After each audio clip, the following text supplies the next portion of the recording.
Gue ditongolin setan, mukanya serem banget. Tapi bentuknya manusia ya, bener-bener kelihatan. Mukanya banyak darah, rambutnya keriting, darahnya itu. Wah, pokoknya gue takut banget lah. Pokoknya bener-bener. Assalamualaikum warahmatullahi wabarakatuh. Kali ini podcast Lupus Khusus Studio bercitrakan horor yang dialami oleh Bro Dinar Budiman. Dinar. Dinar. Ya, betul. Itu kejadiannya kapan ya? Kurang lebih malam hari sih, sholat isya. Waktu itu, Sholat Isya. waktu sholat isya. Bro Dinar ini akan menceritakan kisahnya lagi saat sholat. Sebelumnya apa kabar Bro Dinar? Alhamdulillah baik. Ya, dari Om. Minum dulu Bro Dinar. Ya, silakan baik. Mau rokok bro. Oke. Bro Dinar ini menceritakan misteri yang dialami Bro Dinar saat sholat. Emang waktu sholat emang Seru maksudnya. Iya, banyak godaan. Ya, ceritanya bagaimana Bro Dinar? Jadi sebelumnya gini Om, waktu itu kan rutinitas warga setempat di rumah kan sering ke musola agendanya gitu kan. Nah pada waktu itu awalnya dari maghrib pun masih rame. Itu kapan ya Bro kejadiannya? Itu kejadiannya udah lama banget. Saya sekitaran SMP kalau nggak salah, SMP sih di mana, Jakarta? musola di rumah di Cikupa. Di Cikupa. Oh iya, kejadiannya waktu itu di Cikupa. Hmm.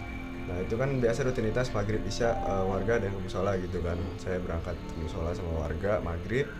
Nah setelah maghrib itu ada beberapa orang yang lanjut di rumah. Jadi sebagian ada yang sholat di rumah buat jadi nanggung nggak isya di musola kan.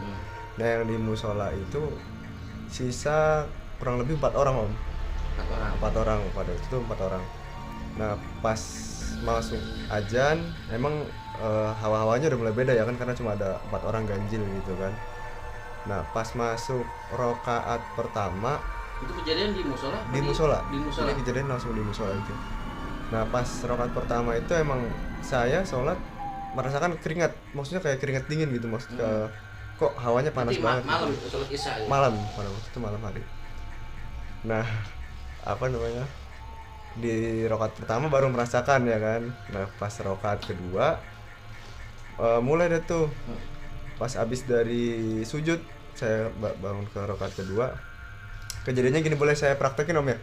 Iya, silakan. Nah, kejadian itu ini kan saya bangun rokaat kedua nih. Itu maksudnya berapa orang yang sholatnya? 4 orang. 4 orang. Jadi imam. Saya posisinya di tengah-tengah. Posisinya di tengah-tengah nih, ini kanan saya, nah ini kiri saya. Jadi kanan kiri saya ada, saya di tengah-tengah gitu kan. Nah emang kan kalau menurut agama yang saya rasakan ya kan, menurut agama kan kalau bisa safnya dirapetin. Nah pada waktu itu safnya mengenggang, jadi jarak saya di kanan sama di kiri tuh ada kosong gitu kan. Nah saya gini, nah pas lagi kayak gini emang saya kan udah keringat dingin. Dari kanan saya ini ada yang ngeliatin saya gini. Itu rupanya kayak apa? Rupanya rambutnya berkriwil, keriting gitulah, mukanya banyak darah, cuma nggak begitu kelihatan, cuma wajahnya ada. Terus dia semacam jubah warna putih, cuma putih panjang gitu. Nah dia 2 kali itu ngelakuin. Maksudnya dia nengok di mananya? Di bagian bawah saya.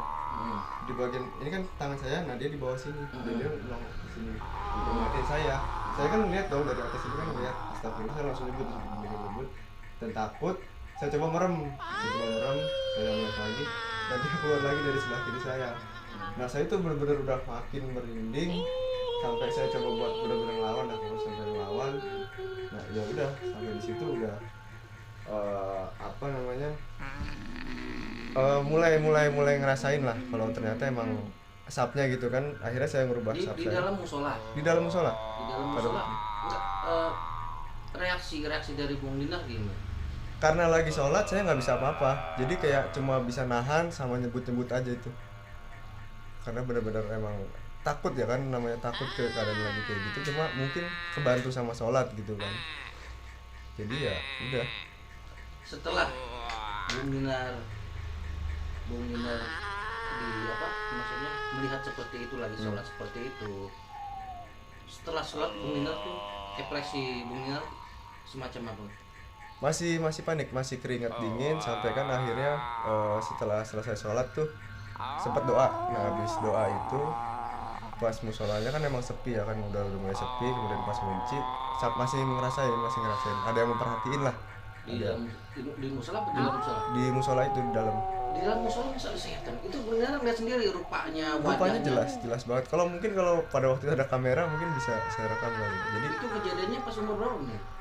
SMP, kemungkinan SMP sih, kurang lebihnya SMP lah. Ya itu mungkin karena saf ya kan, atau mungkin penunggu musola itu saya juga kurang paham. Jadi mungkin dia mengingatkan gitu kalau saf saya itu lagi renggang gitu sama yang lain, atau mungkin mengingatkan yang lain gitu. Karena mungkin ada 4 orang doang kan, ada 4 orang doang. Itu di belakang lain belum ada siapa-siapa. Nggak ada Di orang belakang sama satu, sekali. di belakang ada orang. Nggak ada. Nah, waktu kejadian lingkungan musola itu sepi apa Sepi. ramai? Jadi musola ini lingkungannya itu dari pemukiman itu lumayan jauh, kurang lebih 1 kilo lah, 1 kiloan dari musola ke tempat yang ramai gitu, misalkan pemukimannya gitu. Wajahnya maksudnya benar itu dilihatin wajah seperti apa? Dilihatin Seperti apa? wajahnya seperti itu, jadi wajah rupa manusia, cuma ada banyak darah di muka itu. Apa? Kan benar sedang sholat nih. Heeh. Berarti nggak kusuk dong. Nah itu dia, Benar lagi ngeliat kanan kiri gitu. nggak ngeliat kanan kiri, saya kan ngeliatnya ke sajadah kan, dia nongolnya kan dari bawah, jadi otomatis kan terlihat gitu, karena saya kan madepnya ke bawah, kecuali saya madep ke depan mungkin saya ngeliatnya imam kayak gitu. Maksudnya masih terbayang wajahnya. Kalau untuk menggambarkan mungkin masih ingat sih, kalau untuk digambarkan gitu ya mungkin. Jadi pokoknya tuh rambutnya dia keriting, berkeriwil gitu, mukanya banyak darah, tapi matanya ada, mulutnya ada, maksudnya rupanya Seperti tuh manusia. ada, seperti manusia. Dia kayak ekspresinya tuh kayak mengekspresikan kayak apa? Iya, apa marah, apa Enggak sih kalau cemburu, marah. apa biasa aja. Enggak, jadi muka datar tapi kayak ingin menyampaikan sesuatu gitu loh. Kayak misalkan kamu kenapa sholatnya kayak gini, kayak seperti itulah ekspresinya tuh, kayak apa? Menyatakan kenapa gitu. Nah, dari situ. Tapi kan saya baru ngerasainnya sekarang, maksudnya baru mulai memahaminya gitu. Kalau pada waktu itu saya sempet bener-bener nggak bisa apa-apa, cuma bisa merem. Cuma merem nyebut aja. Cuma emang keringet dingin banget. Itu dia menampakkan wajahnya penuh darah. Heeh. Kanan kiri kan dia nengoknya kanan kiri, Iya, kanan. dari kanan dan kiri. Itu berapa lama itu? Kok kurang lebih 3 detik lah, 2 sampai 3 detik dia nongolin itu. Pada saat rakaat berapa itu? Rokat kedua, rokat pertama kan karena apa namanya, saya baru merasakan emang hal-hal yang aneh gitu ya, maksudnya kayak keringet dingin atau apa, dan sampai akhirnya ke rokat kedua itu. Nah ketiga keempatnya kan baru saya mulai rubah tuh, 3 keempatnya udah Nah, saat Bung Dinar ditampakkan seperti itu pas sedang sholat gitu ya. Nah, setelah sholat apa versi Bung Dinar langsung lari pulang, apa menceritakan ke teman-teman Bung Dinar pada saat sholat itu? Enggak, kalau waktu itu kan kebetulan sama bapak-bapak tetangga gitu ya. Nah itu kan saya kan nggak berani cerita. Nah pas udah nyampe rumah sih saya cerita ke ibu ya, emang kamu sholatnya gimana, kata ibu kan. Nah kata saya emang sih sholatnya agak renggang, saya bilang gitu kan. Kemudian kata ibu, nah itu dia kan kalau sholat kan kita harus dirapetin, mungkin dia pengen ngasih tahu sholatnya kurang bener, mungkin kayak gitu kata ibu. Dari situ emang mulai nggak, tapi semenjak itu kesini-sininya lagi saya udah mulai nggak berani lagi sih, maksudnya kalau dalam jumlah dikit orang ya, dalam jumlah orang dikit saya Sholat. buat sholat di musola kayaknya nggak berani. Pada saat udah kejadian itu ada nggak hal-hal aneh lagi seperti dilihatin seperti itu, apa digangguinnya pas pulang juga, apa pas digangguin lagi besoknya lagi, apa hanya pada saat itu saja? Pada waktu itu sih yang saya rasakan ya pada saat itu sih. Nah kalau untuk esok-esok harinya tuh kayak paling di tempat wudhu, di kamar mandi kayak gitu, cuma dengar suara. Itu musolanya masih ada sampai sekarang? Masih, ke musolanya ini lagi dibangun, cuma emang gimana ya, karena emang jaraknya agak jauh dari pemukiman ya, jadi kurang terawat juga sih. Jadi mungkin ya penyebabnya di situ juga, kejadian anehnya gitu kan.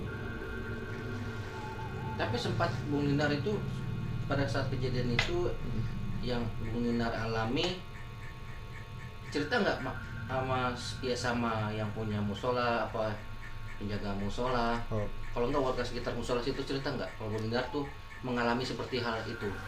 kalau waktu itu kan karena saya berpikir gini kan, saya masih anak-anak mungkin takutnya nggak percaya kan, makanya saya akhirnya memilih untuk lebih ke orang tua. Jadi nggak ke apa namanya warga sekitar ataupun yang lainnya, enggak, karena saya nggak berani juga kan, takutnya karena disangka masih kecil atau apa gitu.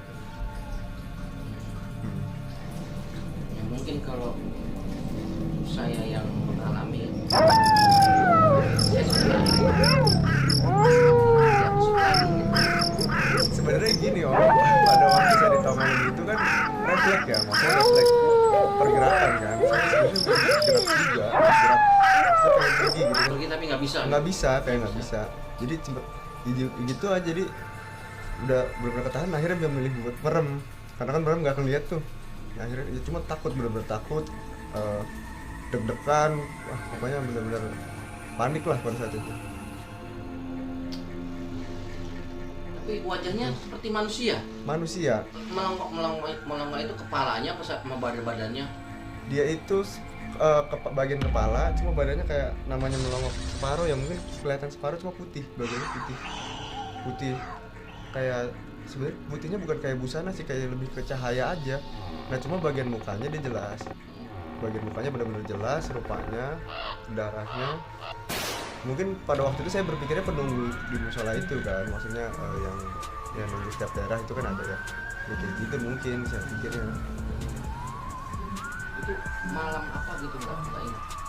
Kalau untuk malamnya saya benar-benar nggak ingat tuh, saya benar-benar kurang tahu, pokoknya emang ya itu kan awalnya maghrib rame, berapa orang kok tiba-tiba, biasanya nggak pernah, sebelumnya nggak pernah, ini kok tumben gitu, maksudnya ada beberapa orang yang pulang, jadi sisa 4 orang di musola itu. Ya itu cerita yang Bonindar alami pada saat sholat isya ini. Sholat isya waktu itu. Sholat isya tampakkan wajah yang bicara. Ya korban ini obrolan misteri malam Jumat ya. Nah cerita ini pun lagi di malam Jumat. Ya bagi kalian yang ingin kita sharing boleh ya.